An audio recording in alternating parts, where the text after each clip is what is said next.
এখানে তো সবাই ভিডিও করছে, আমার ভিডিও আপনাদের কাছে থাকবে। আমি আপনাদের এই ভিডিওর সামনে কিন্তু 5টা প্রশ্নের উত্তর এখান থেকে দিয়ে যাচ্ছি।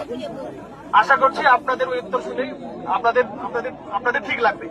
একটা হচ্ছে, উনি যেটা আমাকে বলেছেন যে সেম পরিবারের বাবার নাম আছে, ছেলের নাম কেটে গেছে, ছেলের নাম আছে, বাবার নাম কেটে গেছে, বাবার নাম আছে, মায়ের নাম কেটে গেছে, মায়ের নাম আছে, বেটি আছে, ওর নাম কেটে গেছে, এরকম সমস্যা হয়েছে। এখন আমি যদি দেখি এটাকে, বা যে কেউ লোক যদি বলে, এটা কিন্তু হওয়ার কথা না। যদি বাবা ভোটার আছে তাহলে বেটা ভোটার থাকবে, বেটা ভোটার আছে মানে বাপ ভোটার ছিল।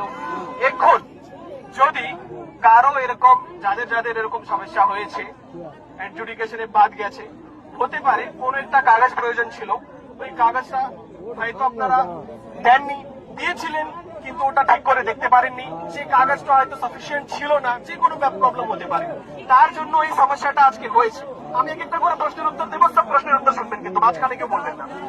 এখন এটার সলিউশন কি আছে? এটার সলিউশন সবচেয়ে ভালো স্ট্রং পয়েন্ট যেটা হচ্ছে যে পরিবারের কেউ না কেউ ভোটার লিস্টে রয়েছে, এটা খুব ভালো জিনিস। এখন বাকি যারা আছেন, যাদের নাম বাদ দিয়েছেন, তাদের কাছে দুটো অপশন আছে। একটা অপশন হচ্ছে নতুন করে ফর্ম ছেড়ে দিব আমরা বিএলওকে, বা আমরা অনলাইনে অ্যাপ্লাই করবো। 6 নম্বর ফর্ম আমরা নতুন করে দেব, সেটা দিয়ে আপনার সমস্যার সমাধান হতে পারে। সেকেন্ড অপশন আছে, যেটা হচ্ছে ট্রাইব্যুনালে আমরা যেতে পারবো। আমাদের প্রত্যেকটা গ্রাম পঞ্চায়েতে একটা বিএসকে আছে, যেখানে বাংলা সহায়তা কেন্দ্র নেই, সেখানে গ্রাম পঞ্চায়েত আছে। গ্রাম পঞ্চায়েত সবাইকে কালকে আমরা মিটিং করে বলেছি যে প্রত্যেকটা গ্রাম পঞ্চায়েতে যে সেক্রেটারি আছে বা এক্সিকিউটিভ অ্যাসিস্ট্যান্ট আছে, তারা কিন্তু আপনাদের যে দাবিগুলো আছে সেটা যে ট্রাইব্যুনালে অনলাইনে অ্যাপ্লাই করতে হবে, সেটা আপনাদের হয়, ওরা আপনাদের জন্য অ্যাপ্লাই করে দেবে, যাতে আপনারা ট্রাইব্যুনালে টাইমলি আপনারা সাবমিট করতে পারেন। আজকে আমার এই ভাই আমাকে বলেছে যে 15 দিনের টাইম ছিল, 8 দিন অলরেডি পেরিয়ে গেছে, আমি কবে আবেদন করব?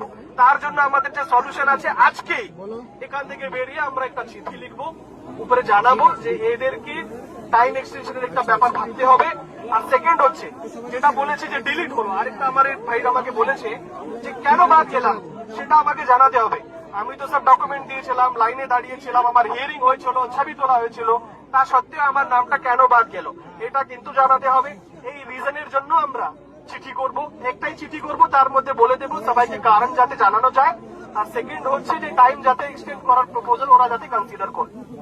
তারপরে আমার এই ভাই আমাকে বলেছে যে একটা বুথে 750 জনকে উনি চিনেন, যাদের নাম বাদ গেছে কিন্তু ওরা সব ডকুমেন্ট দিয়েছিল, তাহলে ডকুমেন্ট দেওয়ার সত্ত্বেও কেন ওদের নাম রিজেক্ট হলো? আবার তার একটাই উত্তর আছে, আমরা উপরে কিন্তু বলে দেবো বুথে বুথ ওয়াইজ, একটা বুথে যদি 10 জনের নাম বাদ গিয়ে থাকে বা 100 জনের নাম বাদ দিয়ে থাকে, 100 জনের নামের সামনেই কেন বাদ গেল তার কিন্তু কারণগুলো যাতে আমরা জানি, যাতে মানুষ বুঝতে পারে যে আমার কি ভুল হয়েছিল, সে ভুলটাকে যদি ওরা কারেক্ট করতে পারে ট্রাইব্যুনালে গিয়ে, তো এটাও কিন্তু আমরা জানিয়ে দেবো।